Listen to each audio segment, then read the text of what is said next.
Welcome, Rotarians and guests, to our 5,443rd meeting of the Rotary Club of San Jose. I'd like to welcome our Rotarians and guests and thank our greeting line, our Board of Directors. You can clap for the Board of Directors. They got to get up at 7:30 meetings in person. And a huge thank you to my friend Bert George for bringing us my favorite, some bubbles to kick us off in celebratory style. Okay. Right. I was informed by our staff that the guest list today is well over a page long, and that means that we can't do proper guest introductions, but I want to say thank you so much to all the guests that are here. If you're here with a guest, just stand up and give me a big wave. I know there's more than that. It's a whole page of guests. Wow. Wow. Wonderful. Thank you so much for taking time out of your day to join us at the best Rotary Club in the world. All right. I'd like Dave Cowan to start making his way up to the podium, please. All right.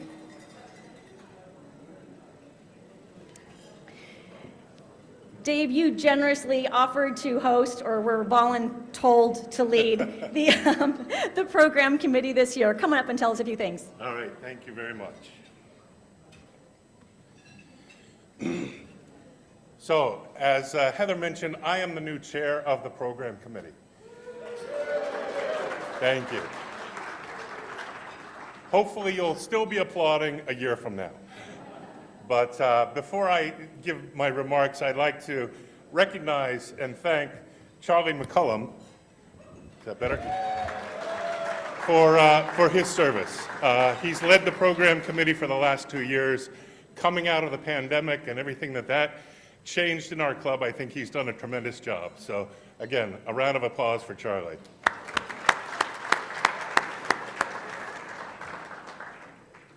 So I just wanted 2 minutes to tell you about the program committee. And I guess I'll start by saying, when I asked Heather, beyond Kaleidoscope, what's her vision? What's her theme for the year? And she said, people of action. And I would say that the program committee is nothing if not people of action. So I want to share with you a few of the things that we've been talking about within the committee over the last several weeks.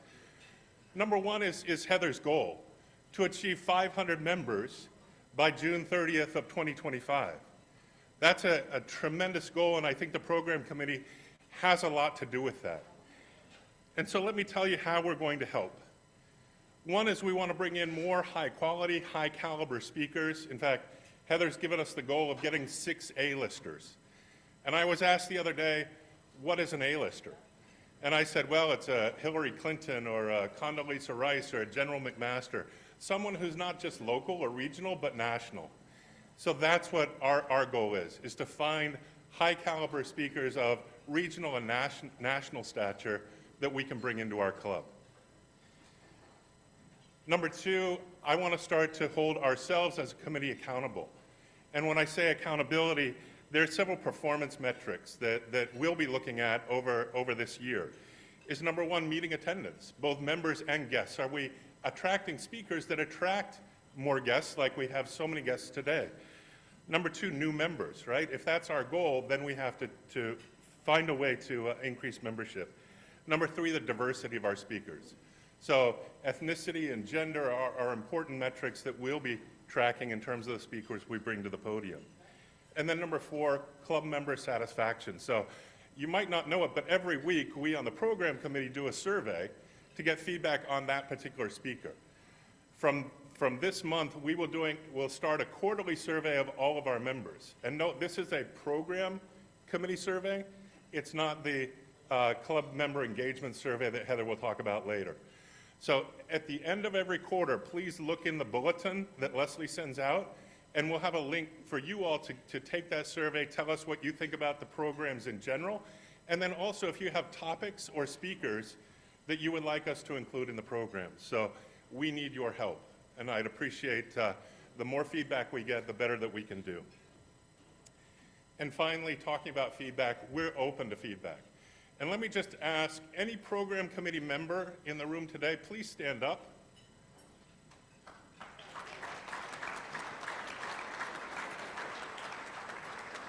So, we are a committee of about 30 members. We're adding more, but we are among you. We sit among you every week at lunch. So any feedback that you have, either through the survey or talking to us individually, positive or negative, especially the negative. If you don't like something, if we're not doing something well, tell us.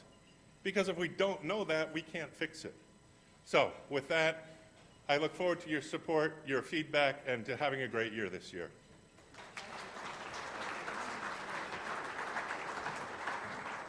Beautiful. Thank you so much. Jeff Hare, can you make your way on up here, please? We're very excited to have you. Jeff Hare is the chair of our Excitement Committee, formerly called the 4th of July Fireworks Committee, and he's got a few little updates for you.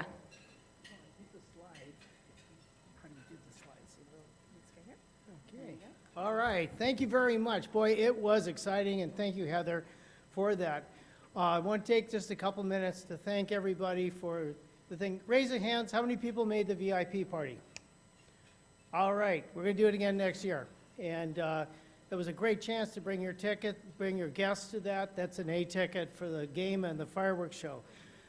First and foremost, I want to thank two people that really, really worked hard, Tori and Lisa, the front office, getting those names, getting everything done, getting a list to me. It was very accurate, right up to the last minute.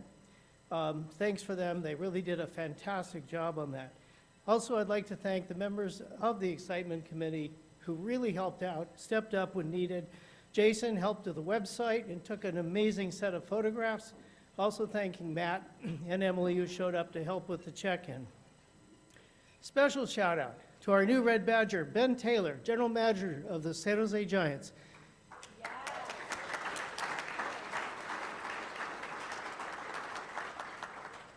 That organization, when I went around, his employees couldn't be more helpful, more friendly. He runs a great organization there, and we look forward to next year's program.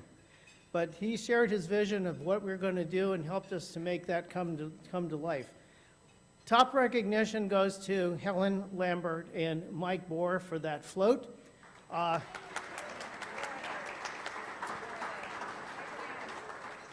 And by the way, we won third place. Third place in the Nagley Park 48th. We now have an award-winning float design. So just know that. That's out of 2 floats that were in the parade from what I could see. So third place, really good. Also, thanks to Sarah Klish and the Sebastian family and the others who showed up to help walk along the parade in the Rose, White, and Blue parade. Special thanks to my wife, Susan, who helped me check in the 150 guests. We sold out, and so it was good, and lots of last-minute substitutions for sitting out there and getting it in. And also Jeff Spino and Mission Valley Ford for that flatbed truck that we used. Thank you. And last but not least, to Heather, who is really the nitro paddles for this operation. Thank you again for your leadership.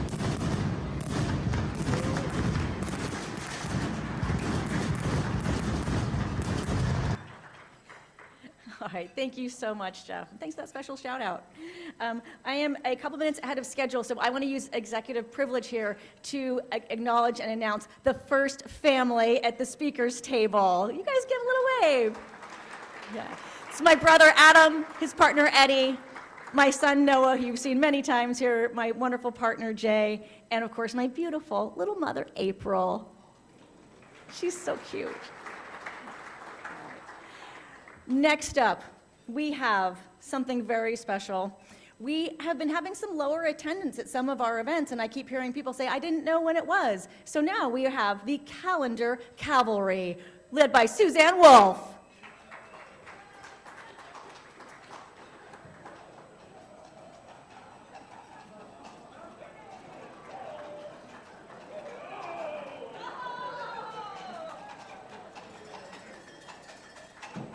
We need more cowbell. Thank you.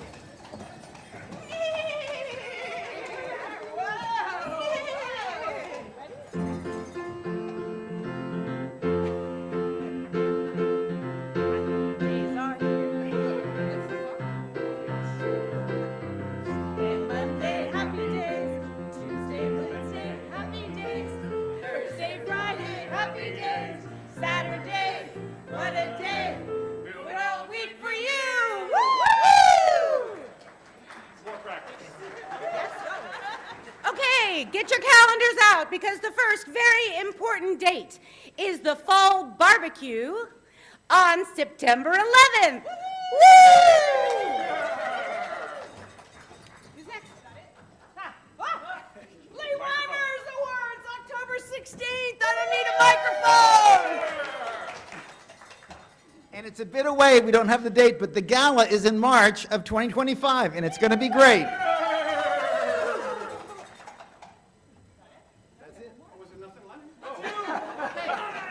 There had to be more. And finally, June 4th, the spring barbecue.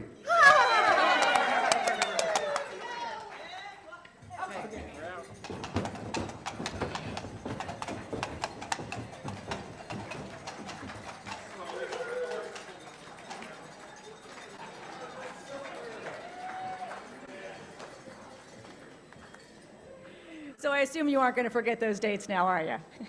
Thank you. Let's give a round of applause to our calendar cavalry. I don't know if that was more summer camp than theater, but it was a good mix. It's a good mix. All righty.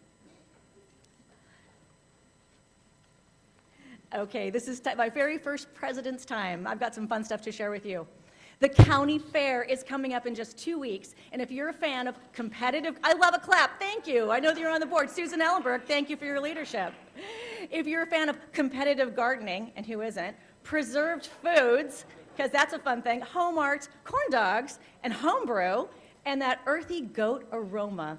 Get yourself to our fairgrounds. From Fields to the Future is the theme, and you may even win tickets if you're here at next week's meeting. We've got a special guest for next week to promote our county fair.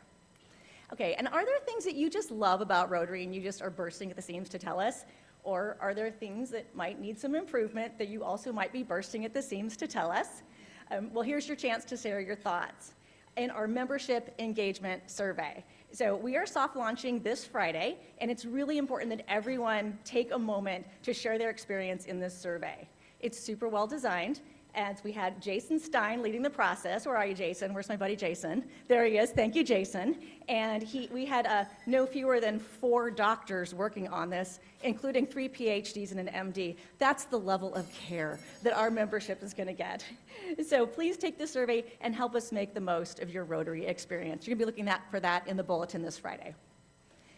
And let's see, we've got,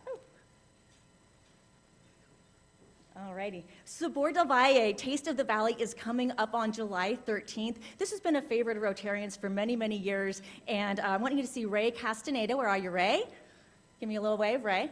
Oh, he's way over there. Okay, Ray, he's got some flyers for this. You'll notice that we don't have flyers on the table, and we won't because it's super nice. And we're going to have all our flyers from now on in the lobby in a special destination where you can pick up all your information about upcoming Rotary events. You definitely want to check out Sabor del Valle, and part of the proceeds benefit Rotacare Bay Area.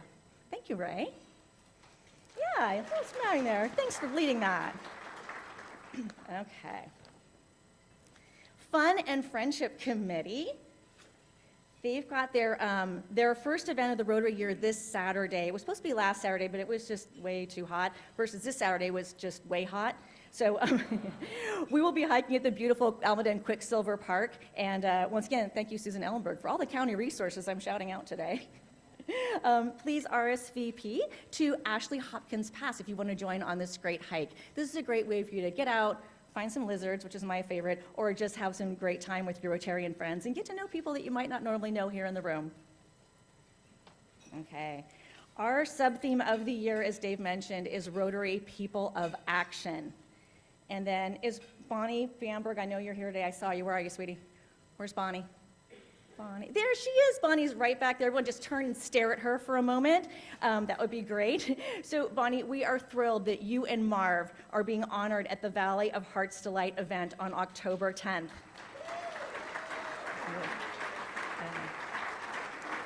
So wonderful. I always see a lot of Rotarians at Bill's neighborhood, History San Jose, excuse me, Bill Schro's neighborhood, History San Jose, and look forward to celebrating you. And I know our favorite hometown soccer star, but not a Rotarian yet, so I'm not going to say her name, is also receiving the award alongside you and Marv, and it's going to be a great night. I look forward to seeing many of you there. See Bill if you want more information. Okay, speaking of people of action, my goodness. My goodness.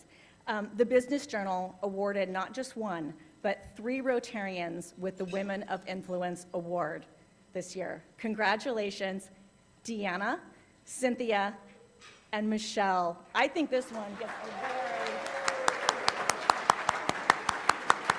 Where are you? Deanna's right there. Can you guys just quick, Deanna, stand up for me there. I know Cynthia's here too. Cynthia, where are you? I saw you earlier. There she is. She's over there. Is Michelle Loxton in the room with us? Fantastic. Congratulations. It's a wonderful award. We're really proud of you. Okay.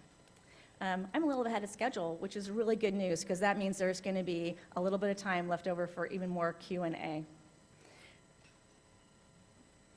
So, ladies and gentlemen, I am thrilled to introduce a friend who is a businessman, a great thinker, a luminary in the Bay Area hip-hop world. His artistic journey began alongside his childhood friend, Tupac Shakur, in their group, Strictly Dope.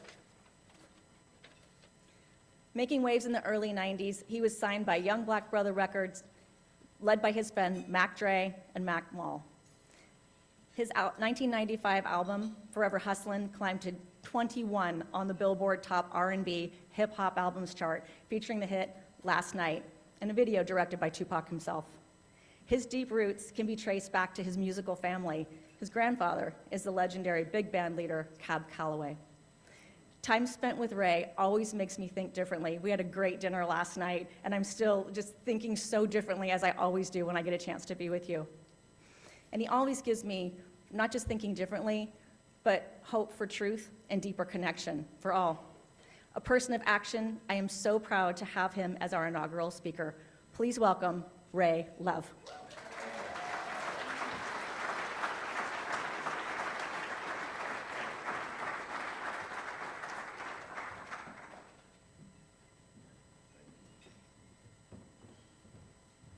Hello, everyone. How's everybody doing today?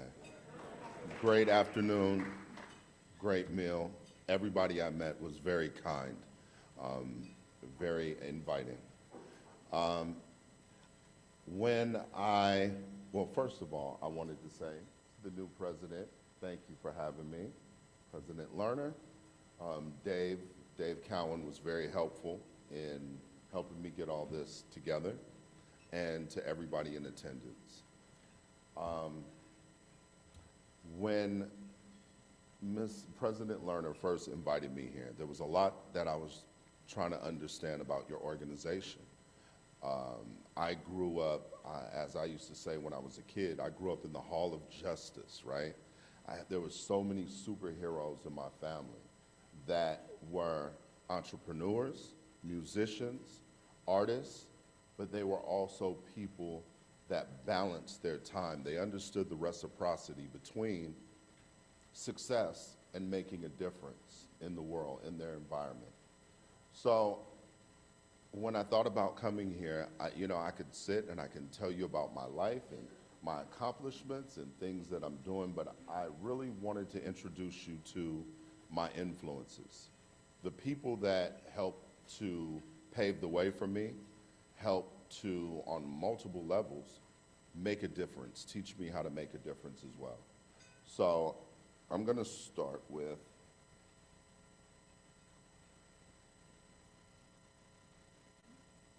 my father. This is Ray Sr. The first picture you see is from when I was a kid. He was a serial entrepreneur, predominantly had a lot of restaurants. He took after my grandmother. She had beer gardens and restaurants in New Orleans back in the 50s and 60s. My father's first entrepreneurial endeavor was at 15. He opened up a malt shop for him and his friends so that they could hang out. And my entire life we had food trucks, we had restaurants, and my personal favorite, we had a Foster Freeze, which I had to work at every summer, but I think I did a little more eating than working. But it was a great experience growing up under my father because he taught me about hard work, about discipline. He was a military man, and he ran his home like a military man. he taught me about personal responsibility.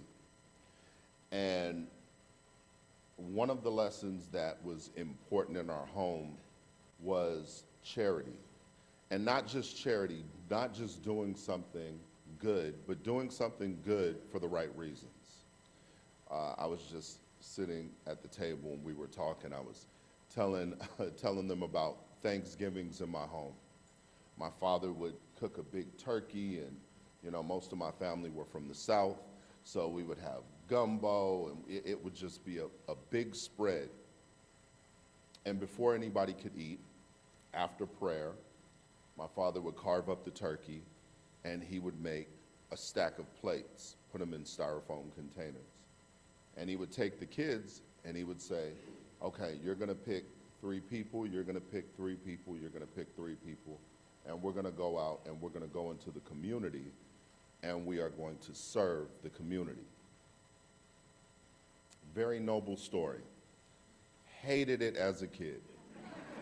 The football game is on, my cousins are over, and it was a responsibility that I felt like he picked on me more.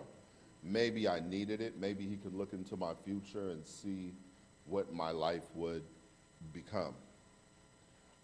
As you will see along the way, there's so many people that embody these principles right here. Is it true? Is it fair? Will it build goodwill? Is it beneficial to all? Often in our home, we had people of all walks of life staying with us.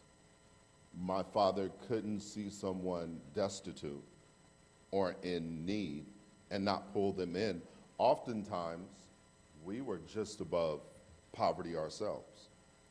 Being an entrepreneur, as some of you or most of you know, is an up and down situation. The restaurant business is very unkind. At the same time, what I learned from it is that what you take from a community, from your country, from the world, from your family, from your friends, there has to be reciprocity. It's what you give back. So, my father, during the time of this first picture, I was just about to start my career. And the last thing I wanted to do was work in a restaurant or anything like that. I wanted to be famous, like a lot of young people often do today, just to be famous, right? I loved music. I worked my whole life to get there, but it was the principles that I learned from this gentleman. That picture, the second picture, is from 2 weeks ago. He has an organization called Flaming Arrows. For the last probably 20 years of his life, all of his businesses have worked in conjunction with creating opportunities for young people. So a few years ago, he had a driver's ed class where he would teach life principles while you would learn to drive. If you speed, that means you're probably late most places, et cetera, et cetera. When I turned 16, 17, and I learned to drive, my father taught me these principles, and now he's picking on other people's kids. No. Flaming Arrows is an organization that basically builds leaders for tomorrow. He picks kids often, he lives in Baltimore, and all too often kids are missing one or both parents. Ironically, it connects to some work that over the last few years I've done with the Tupac Amaru Shakur Foundation. We deal with kids who have often lost both parents. Who is going to teach them to become an adult? What happens when they have a birthday, or they're graduating high school, or they are looking for a direction? So Flaming Arrows, at 76 years old, he is working every day, diligently. I spent about an hour and a half on the phone with him today. And I told him, you know, I'm nervous. I wrote 3 speeches. I think they were pretty good. But what he said to me is, what's the first principle? Truth. So I said, you know, I'm going to come out here and I'm going to talk to you and I'll tell you my truth. And like I said, the people that influenced me. When I was 3 years old, my mother died. She had a congenital lung disease, of which I inherited. Most people did not think that she would live to be a teenager. She lived long enough to have me, and then she passed. My father went into a depression, and what brought him out of that depression was this beautiful woman right here.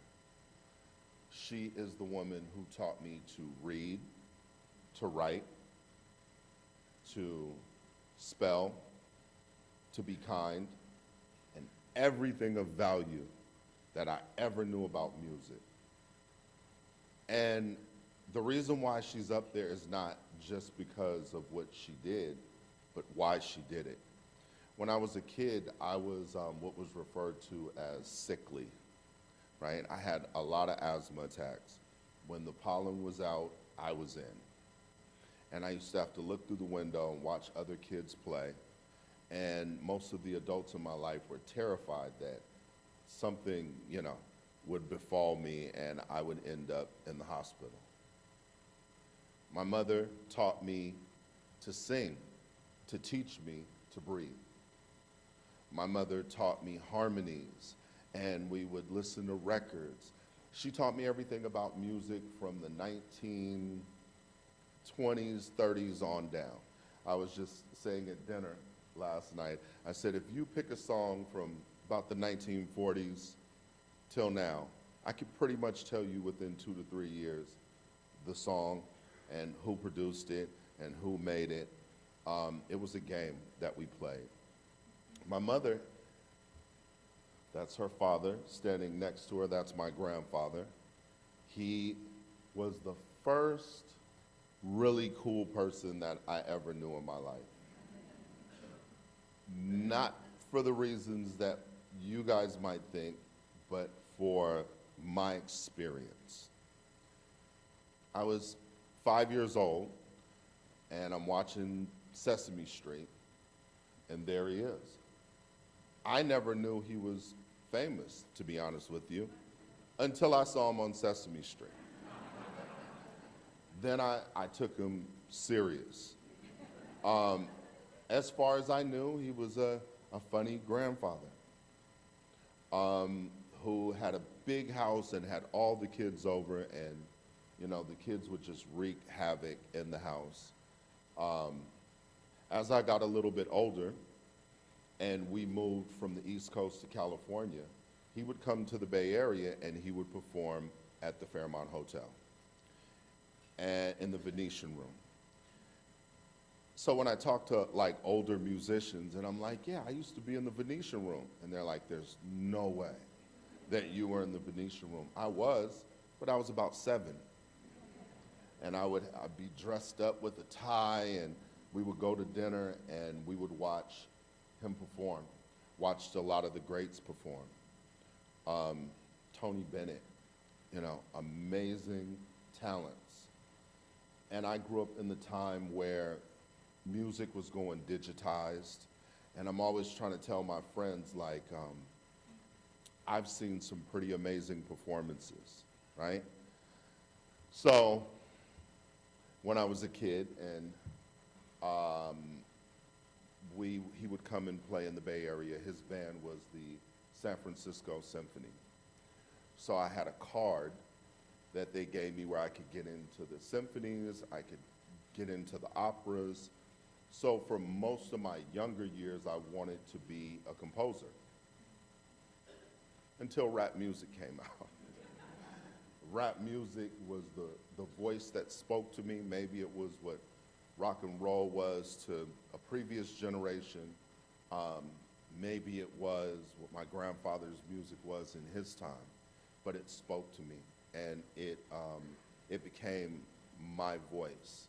My mother was not pleased. She was very unhappy.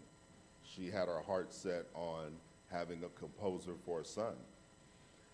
And you have to understand that she got her first gold record at 9 years old.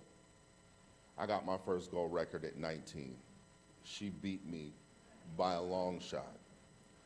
But the reason why we had such a close relationship was she had a sick child that she was trying to save, that she was trying to give breath to, and indirectly gave voice to.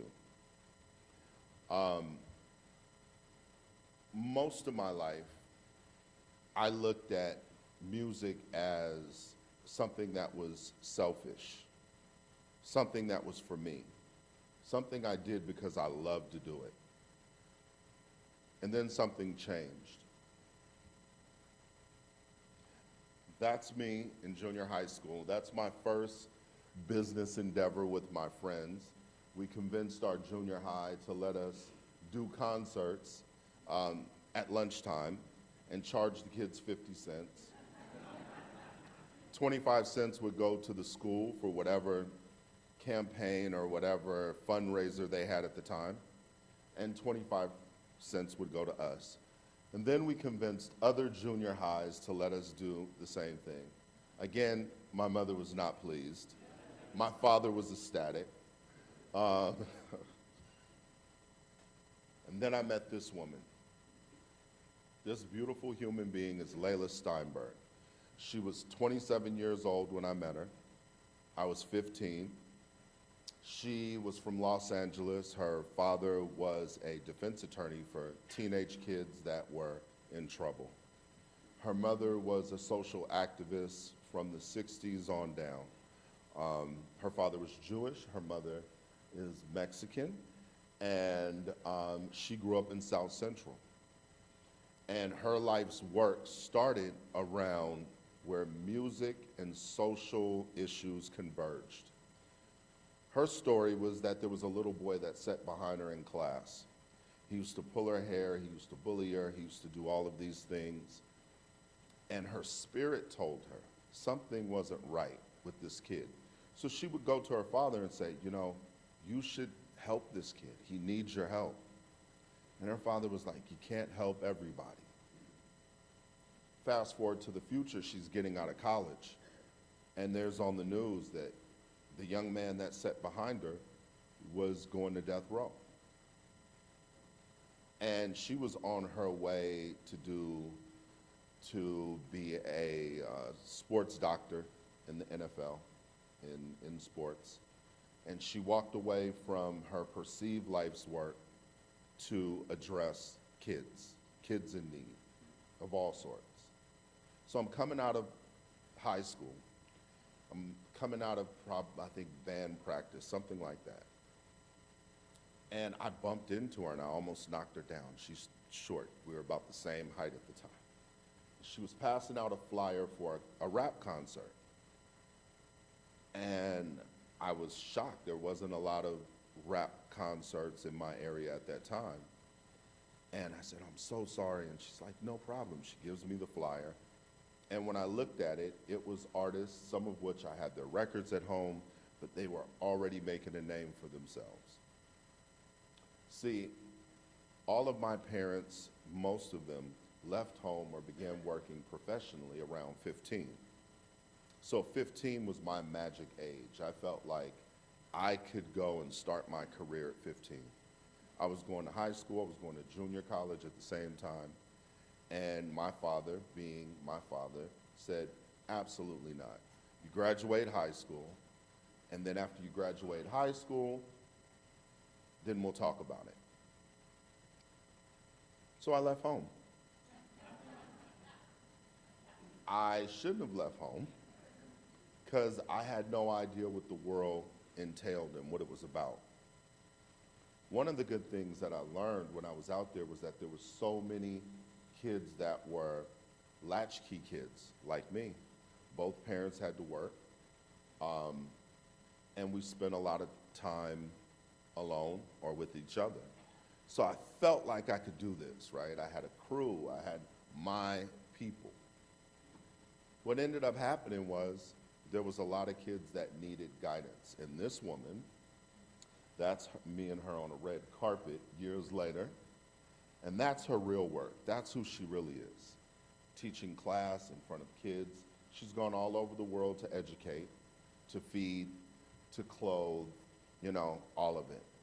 And she took us in to her home on a regular basis to protect us, to feed us. She never had gas money. Her husband worked at the bread factory, and he would bring home bread. And she looked after 20 young people. And we came to her one day and said, listen, you're from LA, you know a lot of people. We want you to be our manager.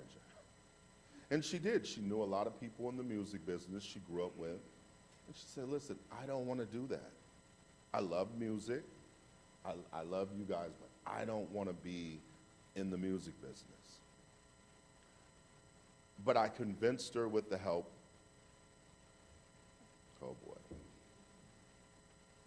of that young man. Now, this picture, I tried to hide this picture for many years. It was embarrassing, you know, when you get a little bit of growth and status. But this picture is me and Tupac Shakur rapping in Layla's living room. When you say truth and fairness, I learned truth and fairness from a kid 11 months older than me. This young man, his parents were Black Panthers. His mother was a Black Panther. But, you know, she was the Black Panther that educated the kids, read the books, fed them, got them to school, got them home safely. But at this time in her life, she wasn't doing very well. And he was a kid that was outside like me. What was most important to him was complete honesty and complete fairness all the way across the board. Black, white, old, young, mentally disabled. He defended everybody. He was always in fights because he would defend any and everybody. At the time, the songs I was writing was about tennis shoes and hanging out with my friends. He was writing about social justice at 16. He was who came with me to tell my parents that I was dropping out of school and dropping out. He was my right hand. But he's also the guy that came with me to Layla Steinberg to ask her to manage us. She didn't want to do it because my parents were upset. She was very aware of my lineage in music. And just so you understand the principles of my family, artistically being a Callaway was generational. The first Cab Calloway was born on a slave plantation. It's Cab Calloway's grandfather. It's where the name came from. The family was owned by the Calloway family, and they were the Cabell family, and they were from Callaway, Virginia. But it was two brothers. One brother was black, one brother was white. The black brother taught music to his white brother on this plantation. The white brother taught the black brother to read. So in my family, education and music go hand in hand. My grandfather started his career in 1933. That was his big break. But my mother was much more of an educator. Like when I came to California, they wanted to bump me up 2 grades because of what my mother taught me, how she prepared me. So I've always been attracted to educators and musicians and talent. In this photo, we're actually studying. Layla used to give us books and things we had to read, and then she would give us a topic. This is us rapping about a topic that she gave us, usually something that was about politics, religion. Big concepts for a 15-year-old. Now, this gentleman, Chris Andrews, the gentleman that's on the left of me, or the right of me, but the left in the picture, is one of the greatest people that I knew. He sacrificed, and he taught me how a human being should carry himself. I was in the studio in Los Angeles. I was recording a song, and the song was called The Day the World Ended. And it was about all the things that we value. What if we lost them tomorrow? The studio was where Elvis recorded Blue Suede Shoes. It was where Billie Holiday recorded. It was a phenomenal location. But they were about to lose it. They were about to sell it. Studio 56, I think it was called. And this is the last day before they have to pay $300,000 to keep it. Chris Andrews came, and he's a tech guy from Silicon Valley. Just a little background on him. They call him the father of CD-ROM. He is the one that helped to bring CD technology to all of the corporations. He was a tennis player when he was young, and he became a tech kind of futurist guy. He sticks his head in the studio, and he sees me recording this song, and he hears it. And the story is, he instantly went in the next room and wrote a check for $300,000 to save the studio. So after that, I hear the story, and people are like, you have to meet this man. Who is he? You have to meet him. And when I met him, if you see him and you see me, you would never think that we would be friends. One of the best friends that I had, one of the greatest people I knew. When we talked, we realized we had a lot in common. His family, his grandparents had been killed in Nazi Germany. His mother had committed suicide when he was 12. He started his career at 15 to take care of his little brother. And then when he maxed out on that, he met someone that offered him a job, got him a job at Hewlett-Packard. And his whole motivation was in bringing people together. Before he died, the last thing he was working on was the emoticons, the emojis.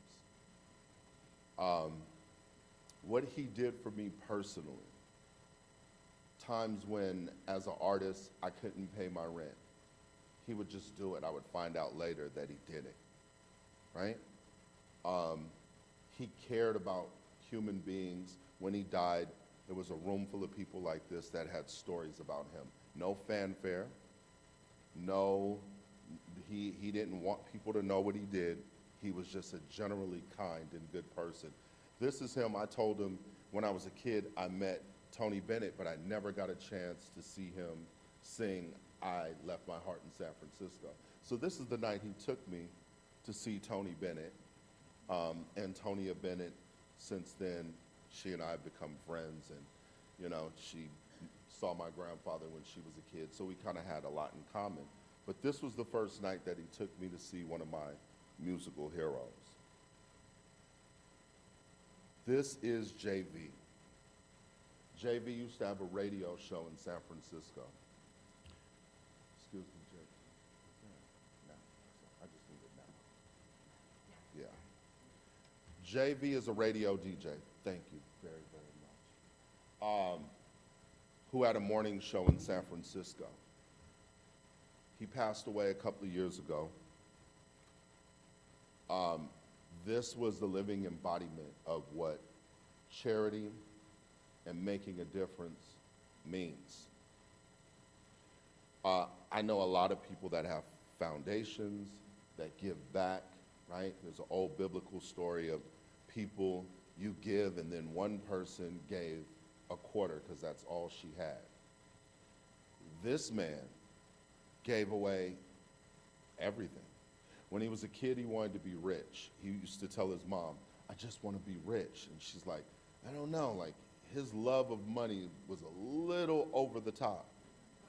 First thing he found out when he got money was that he got influence too.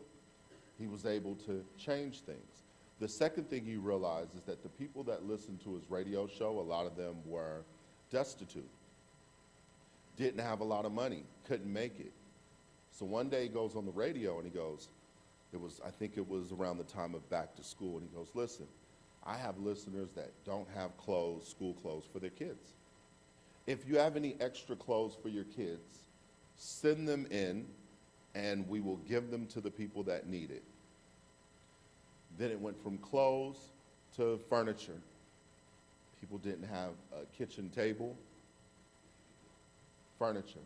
I'm talking to his mother at the funeral, and she said, you know, he calls me one day, and he says to me, Mom, I got this truck. It's going to drop some stuff off. I want to put it in your garage. It was an 18-wheeler worth of stuff. And she's like, she realized that, okay, so I'm going to have to get a warehouse to support my son. Then she had to bring in other members of the family.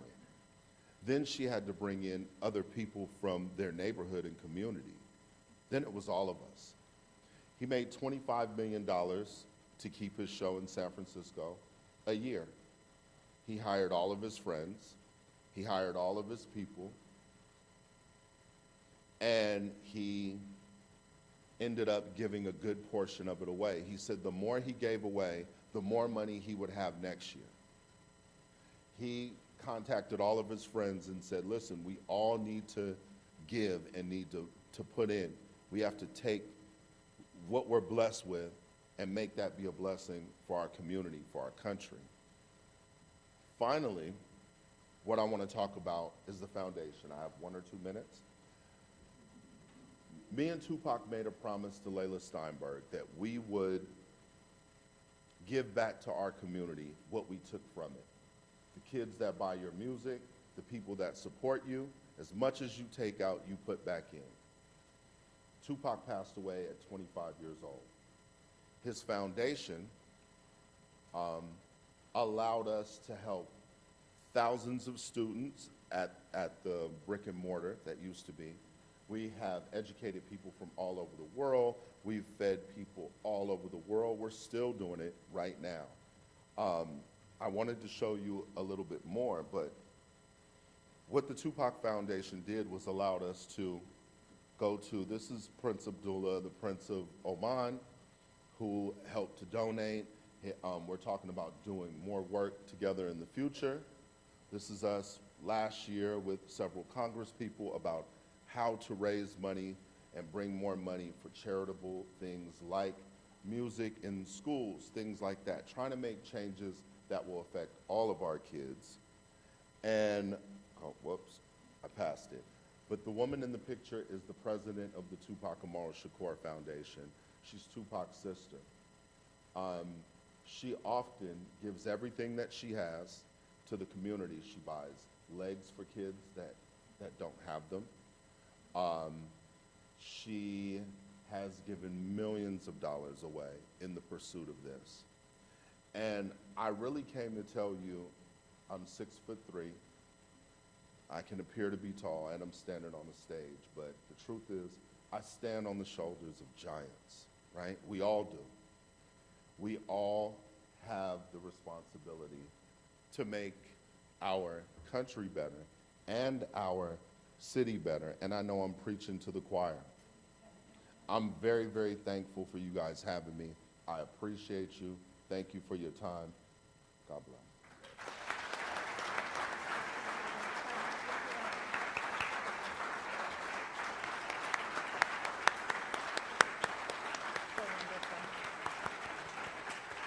Do we happen to have our red badgers with Mike? We have a couple minutes for Q&A.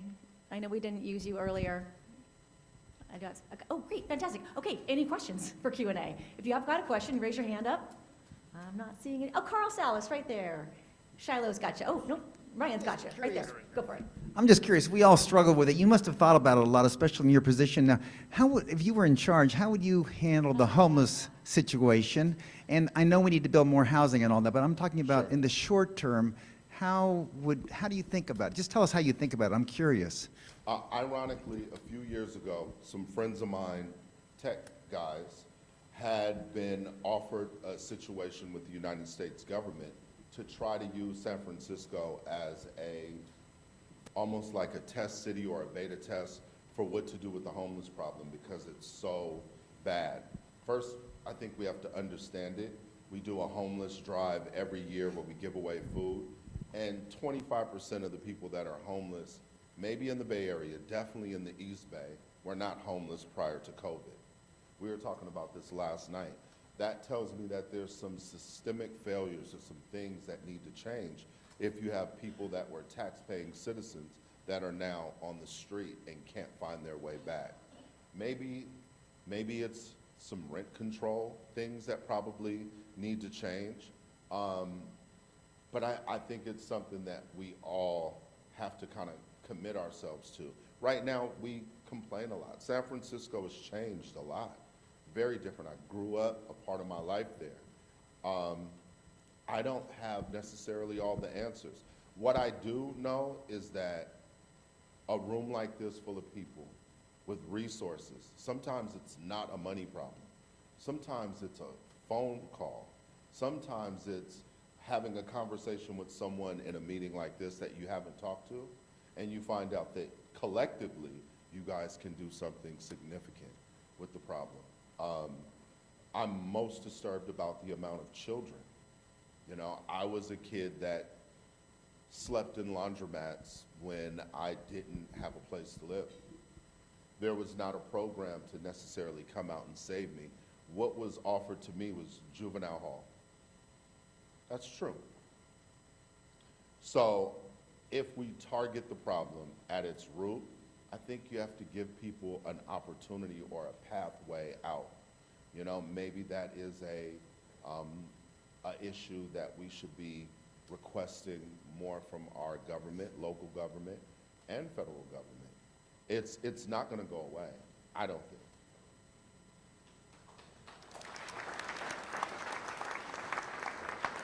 We've got time for one more. Other questions? Raise your hand up high. All right. Come see Fernando, please. Thanks, Shiloh. Wait for the microphone, please. Thank you. You didn't say anything about Heather being on your board, is she? Heather, absolutely. Yes, Heather is amazing. You know, what's interesting is, and I didn't really, I could have probably talked for another hour. Bear with me, I love to talk. But her experience in working with the Girl Scouts, correct? Boy Scouts? Her experience that she brought to the board is, you know, much more about structure. I think you guys got the right president over here. We're getting geared up for a whole new year of events. There's new funding and things that are coming, and I'm thankful to have her. Definitely. We just got back from Peru, and I encountered the name of Tupac Amaru in Peru, who was a champion for the indigenous population of the Inca. Absolutely. Can you tell us about how he got his name? His mother gave him the name because he was African American, an African from a foreign land in this country, and she wanted him to understand that he and the people from this land were connected, were the same. She gave him that name because she expected him to be, I believe Tupac Amaru means shining serpent. Today, that has a different connotation. But at the time, what it meant was greatness, and Shakur meant faithful to God. So he tried to walk in his name. He used to get a lot of problems and teased a lot for that name. And as he got older, he became proud of it. Yeah, his mother was very much, she's a historian, she was. She taught me a lot about history all over the world. Thank you, guys. Thank you. Oh, we're going to grab a photo, Ray. Hey, Ray, come on back. We're going to grab a photo together. I want to let you know that we made a gift in your honor to the Trash Punks, and they're a local cleanup crew here, and not even just local, oh my gosh, international. They do stuff in Africa as well, and they keep all the plastics out of our streams and creeks from flowing into the ocean. And then, of course, we have, because I'm an agricultural nerd, Proud of it. We have a beautiful bag of local grown walnuts for you from our own Carl Silker, who's taking our photo right now. So come on over. Thank you.